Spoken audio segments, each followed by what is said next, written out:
네, 반갑습니다. 고건입니다. 오늘은 나스닥 그리고 반도체 지수 종목 분석 드리도록 하겠습니다. 자, 전날 많은 매크로 데이터들이 나왔어요. ADP 그리고 서비스 구매 관리자 지수, ISM, BJ 주업 구매 관리자 지수 등이 나왔는데요.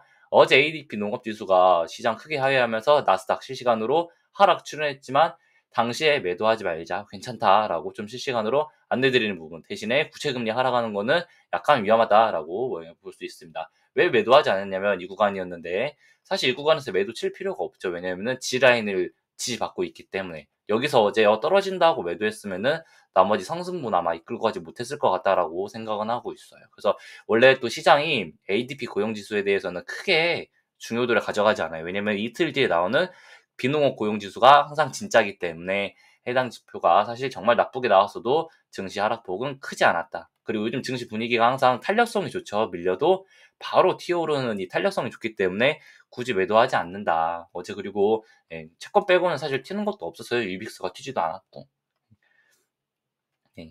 추가적으로 자 어제 서비스 구매 관리자 지수나 아니면은 ISM 서비스 지표도 모두 물가 상승에 대해서 인사이트들이 나왔다. 그래서 이거 조심해야 돼요. 세부적인 데이터들은 좋네라고 볼 수 있어도 표면적인 데이터들은 좋네라고 할 수 있어도 세부적으로는 나쁘게 나온다 이거예요. 즉, 자 연준이 금리를 인하하려면 결국 물가가 잡혀야 되는데 어제 나왔던 모든 매크로 데이터들은 물가 위험할 수 있어라고 할 수 있죠. 즉 연준이 금리 인하를 하기에 좀 어려운 구간들에 진입하고 있다라고 생각하시면 될 것 같아요. 어제 저 경제지표 발표하고 나서 자 이게 나스닥인데 나스닥은 우상향. 하지만 이외 10년물 채권금리나 아니면은 달러나 그리고 달러 하락 그리고 골드는 상승하는 이런 패턴들이 보여졌습니다. 자 동일 시기에 금 상승, 국채금리 하락, 달러 하락, 증시 눌리는 척하면서 다시 상승 이 패턴만 보시면 될 것 같아요. 즉 원래는 어제 증시도 동일하게 하락이 출현했어도 된다라고 보시면 되는 거죠. 근데 증시가 하락하지 않는 것은 둘 중에 하나 누군가 거짓말을 하고 있다. 뭐 넷 중에 하나 누군가 거짓말을 하고 있겠죠. 네.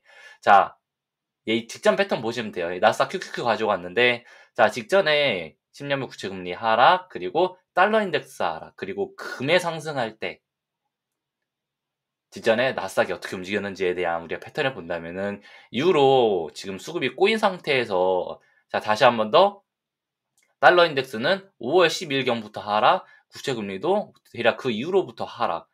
자, 그 전후로 금은 다시 상승하고 있는데 증시도 상승하고 있죠. 이 패턴 작년 11월 패턴하고 동일해요. 작년 11월 패턴? 작년 11월 때는 국채금리가 올랐지. 자, 그래서 자 사실 제가 이렇게 상반된 데이터들의 해석이 나오면은 증시가 거짓말하고 하고 있다라고 생각을 해요. 왜냐면은 이런 채권이나 뭐 달러나 금은 실제로 자 마켓 메이커들이 주도하는 구간이고 자 증시는 아무래도 개인들의 매수세가 같이 들어가다 보니까 이 심리가 나 떨어졌을 때 매수 못해서 아쉬워 나 매수할 거야라는 이 반발 매수세가 들어올 수밖에 없다라는 거죠. 그게 좀 차이는 있다. 그 점만 인지하시면 될 것 같아요. 그래서 향후에 이 뭐냐 하나의 비치표가 나올 때 꼭 이 네 개는 같이 비교하시면서 증시를 분석해야 된다라고 꼭 기억하시면 될 것 같아요. 나스닥 같은 경우는 직전에 이 상승 추세를 이탈하는 그림 나왔었죠. 자, 4시간 본 기준을 좀 크게 봐드리면은 직전에 4월 4일부터 올라오던 이 상승 추세를 이탈하는 그림이 출현했음에도 불구하고 다시 끌어서 올리고 있어요. 자, 이거를 우리가 실제로 그리고 로그 차트로 본다면은 지금 나스닥 같은 경우는 전고점을 돌파하지 않은 상태지만 이미 로그 차트는 즉 본인이 가지고 있는 전고점을 돌파한 상황에서 위로 올라가는 즉 원래 같으면은 추세를 이탈하고 나서 무너지는 것이 정상인데 자 추세 이탈하고 나서도 다시 한 번 더 계속 본인 추세 위로 올라오려는 이 모습은 직전 예전 24년도 시장과 너무 비슷하다. 원래는 추세 이탈하면은 바로 밀리는 것들이 우리가 추세 추종 매매를 할 때 있어서 꼭 기본적으로 보고 가는 방식 중에 하나죠. 추세 이탈했구나. 밀릴 수 있는 구간이구나. 조심하자. 이것만 기억하시면 될 것 같아요. 근데 지금 증시는 정말 좀 신기하다라고 할 정도로 밀리지 않고 있어서 굳이 막 밀리지 않는데 하락이 나와야 됩니다. 그러진 않을 예정이에요. 그래서 나스닥 같은 경우도 사실 여기서 더 올리겠다라고 본인들이 생각을 한다면 굳이 해서 우리가 막 "왜 안 올라?" 이게 아니라 그냥 더 한 번 더 가자.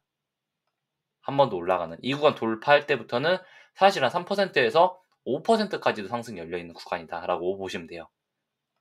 그래서 단기적으로 한 22,000 포인트 때까지는 한 번 더 상승이 열려 있기 때문에 조금 더 따라가자. 왜냐면은 본인이 돌파해야 되는 2차 변곡점을 돌파한 상태에서는 이 상승 봐야 돼요. 그래서 저도 이 6월 1일 자부터는 다시 한 번 더 레버리지로 스위칭을 한 상태다라고 보시면 돼요. 자, 우리가 주식을 할 때 뭐 이런 구간에서 잘 매수해서 자, 이런 변곡점들이 있을 때 뭐 매도하지 않고 계속 올라가서 수익 내고 있다라고 하면 참 좋지만 반대로 이러다가 우리가 이런 구간에서 매수해서 가자 하다가 결국 무너지고 강하게 쏟았던 이런 경험들이 있죠.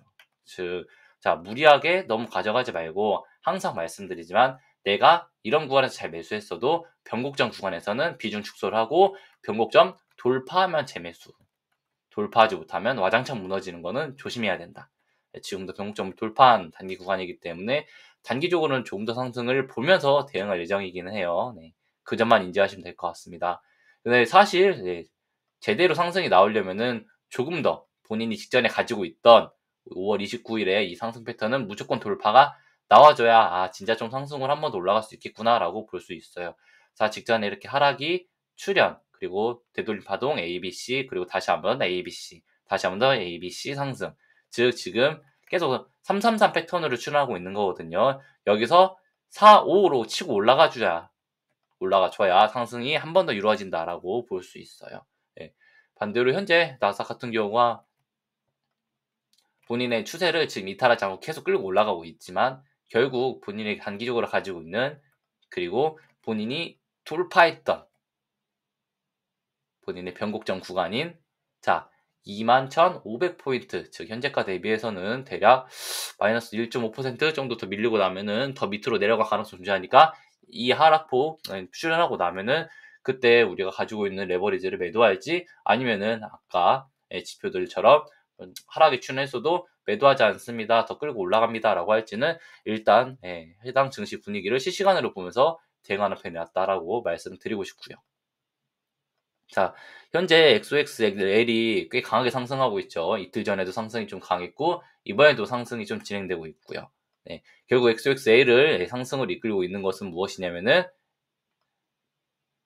자, TSM이나 브로드컴 같은 종목들이 계속해서 상승이 진행되고 있다라고 보시면 돼요. 자, 엔비디아랑은 약간 느낌이 다르죠. 엔비디아 같은 경우는 지금 돌파하지 못하고 있는 구간들이 있는데 엔비디아가 사실 지금 단기적으로 이 쌍고점 패턴 내에서 직전 고점을 돌파하지 못하고 있는 이 그림이에요. 사실 이 위에 매물대 높지 않기 때문에 그냥 단기적으로 그냥 돌파해버리면 되는데 한번 증시 분위기 보시고 내가 엔비디아 없다라고 하시는 분들은 이 143.5불 돌파할 때 엔비디아 다시 한 번 더 매수해서 148불 그리고 그 위로 보시면 돼요. 143.5불을 돌파한 엔비디아는 이 148불까지 올라갈 수 있다라고 볼 수 있고 이 148불은 또 강한 저항 148불에서 150불 또 강한 저항으로 존재할 수 있기 때문에 해당 구간 꼭 돌파해야 돼요. 자, 해당 구간 돌파하지 못하게 되면은 자, 이 삼성 쐐기형 패턴 내에서 엔비디아가 결국 고점을 높이지 못하고 다시 한 번 더 눌릴 가능성 열어놓자라고는 볼 수 있어요. 뭐 단기적으로 눌린다고 해서 쭉 빠지는 게 아니라 눌렸다 지지받고 한 번 더 올라가는 이렇게 우리가 그림도 볼 수 있겠죠. 본인 정고점 구간 내에서 단기적으로 약간 횡보하고 있다까지만 보시면 되는데 굳이 크게 걱정하지 않는 게 지금 일반 다른 종목들 뭐 TSM이나 아니면은 이미 브로드컴 같은 경우는 지금 정고점 뚫고 돌파하고 있죠. 그래서 이런 거 보면은 아 증시 힘이 좋아서 위로 올리겠다는데 굳이 말리지 말자라고 생각은 하고 있어요. 일단 그래서 단기적으로 143.5불 돌파하면은 그다음 지지라 저항은 148불. 근데 148불 돌파가 나오게 되면은 이후로 우리가 이 추세선 148불 위로 올라가는 158불 때까지도 즉 이렇게 딱 올라갈 때 현재 구간 143.5불 돌파, 148불 돌파하고 나면은 158불 때까지 이렇게 올라갈 수 있는 구간이다라고 보시면 돼요.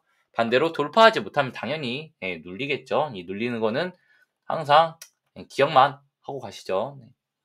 현재 구간에서 엔비디아가 다이렉트로 눌린다면 우리가 첫 번째로 지지받아야 되는 구간은 138불이다. 그래서 이 138불 때 이탈하지 않는지 이탈하는지만 보시면 될 것 같아요. 138불 이탈하면은 그 다음 지지라인은 134불이다까지만 보시면 될 것 같고요. 자, XXX 같은 경우도 자, 전날 이 구간 돌파할 때 있어서 다시 한 번 더 XXL을 스위칭했는데 자, 스위칭한 이유는 첫 번째 두 개예요, 두 개. 자, 첫 번째는 자, 쌍 지지 라인을 받았고 쌍바닥. 두 번째는 본인 삼각 추세를 돌파한다. 세 번째는 본인이 가져온 이 해당 박스권 구간, 현재 구간 516불, 515불, 517불 이 구간 돌파하면은 위로 다시 한 번 더 올라갈 수 있는 한 6% 정도 더 올라갈 수 있는 구간이죠. 자, 이거를 4시간 봉으로 보시면은 자, 장기 이평선 구간, 이 장기 이평선 구간을 지금 지지받고 있어요. 더 이상 이거 이탈하지 않으면 돼요. 여기 구간. 즉, XXX 기준으로는 215불대야. 214, 215불대가 G라인이겠죠. 네. XXL 기준에서도 XXL 그래서 실시간으로 멤버십 통해서 분석드리는 거를 좀 보여드리면은 자, 5월 말에 15.5불 지지하면 괜찮다. 그래서 쉽게 보실 분들은 현재가 매수하면서 15.5불 이탈하면 매도하자라고 했고 사실 이때 15.5불 이탈하지 않았기 때문에 이후로 심지어 8불 때까지 한번 상승을 보자. 근데 심지어 8불 돌파가 나왔기 때문에 이 17.5불 돌파를 또 보자. 또 돌파했기 때문에 지속적으로 끌고 가자라는 부분들이 나올 수 있었죠. 즉, 자, 우리가 지진 받고 올라갈 때, 자, 돌파하니까 돌파하자 말씀드리고 있고, 반대로 어제 같은 경우도 단기적으로 눌려도, 자, 18.2불 이탈 전까지는 매도하지 않는다. 18.2불 이탈하지 않고 다시 한 번 더 상승 나오는 모습. 이렇게 보시면 될 것 같아요. 이거 이제 20불 돌파 나오면은 위로 22불 때까지도 무난하게 상승이 나와요. 위로 22불까지 무난하게 상승이 나오나 아까 XXX 기준에서 최소 10% 이상은 더 상승이 나올 수 있는 구간이기 때문에 20불 돌파 매매 진행하시면 될 것 같고요. 반대로 XXL 같은 경우는 자, 첫 번째 18.5불, 두 번째 17.5불 이 두 구간은 꼭 지지받아야 된다. 18.5불, 17.5불은 꼭 지지해야 되는 구간이다 라고 인지하시면 될 것 같아요. 지지라인 이탈하면 당연히 비중 축소를 해야겠죠. 자, 그리고 XXS 인버스 같은 경우는 사실 지금 구간 내에서 추세가 이렇게 떨어지고 있는데 한번 추세를 돌파하는 이 추세를 돌파하는 그림이 나오면은 단타 한번 들어가도 돼요. 그래서 자, 이 구간에서 단기적인 15분봉이지만 한번 본인이 튀고 나서 본인이 한번 이런 식으로 본인의 11.5불, 11.5불 대 돌파 나오면은 이것도 한 10%대 수익을 줄 수 있을 가능성 존재하는 구간. 근데 인버스 지금 매수하느니 레버리지 좀 가져가는 게 낫죠. 인버스는 지금 너무 무리해서 매수하는 것보다 자, 대략적으로 인버스가 매수할 수 있는 좋은 타점은 최소 이 종목이 210불 이탈하는, 즉 현재가 대비해서 최소 3% 이상은 밀어내야 아, 인버스 매수 타점이 나올 수 있겠구나라고 볼 수 있어요. 한 10%? 네, 여기 구간. 12.5불 때는 돌파가 나와줘야, 즉 본인이 직전에 지지받았던 이 C라인들 밑에 하단부 여긴 돌파가 나와줘야 다시 한번 더 인버스 매수할까라고 고민이라도 할 수 있을 것 같아요. 그 전까지 인버스는 보지 않아요. 네. 그렇게 보시면 될 것 같습니다. 아직 XXX 기준에서도 로그 차트 기준으로 추세를 이탈했지만 지지받고 있는, 이탈하지 않고 참 지지하고 있는 단기적으로는 추세를 이탈했지만 이후로 다음 지지라인 지지받고 다시 한번 올라가고 있기 때문에 로그 차트 기준에서 지금과 진짜 중요하죠. 현재 구간 돌파가 나와줘야 되는 변곡점 구간이다라고 보시면 될 것 같아요. 지금까지 모든 이 추세상 단 부분을 돌파하지 못했을 때 밀렸던 모습도 보면서 이번에도 실제로 현재가 대비해서 자 1%만 더 올리면 되기 때문에 1%만 더 올리면은 정말 멋있게 치고 올라갈 수 있는 종목이 XXX고 XXL이다 라고 생각하시면 될 것 같아요. 대신에 이거 돌파하지 못하면 정말 난리 날 수 있다라고 보시면 될 것 같고요. 그래서 실시간으로 돌파하지 못하고 밀리면은 실시간으로 좀 다시 한번 더 포지션 스위칭 할 예정이기도 해요. 그래서 자, 멤버십 가입하신 분들은 걱정하지 않으셔도 된다. 어디서 밀리면은 와장창 하는지 알고 있고 반대로 어디 돌파하면은 더 크게 날아가는지 알고 있는 사람의 대응은 사실 어렵진 않죠.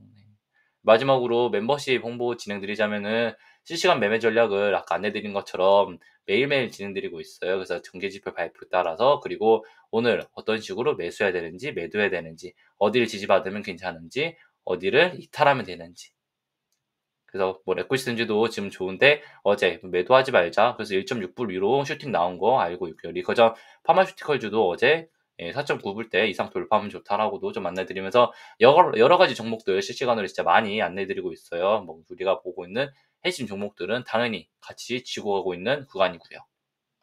그리고 매크로 데이터 분석, 뭐 옵션 분석, 실시간 매매 전략 등을 통해서 우리가 수익을 내고 있기 때문에 항상 혼자 주식하시는 데 있어서 어렵다 하시면은 도움 받아가시면 좋을 것 같습니다. 오늘 방송 여기서 마무리 짓도록 하겠습니다. 영상 시청해주셔서 감사합니다.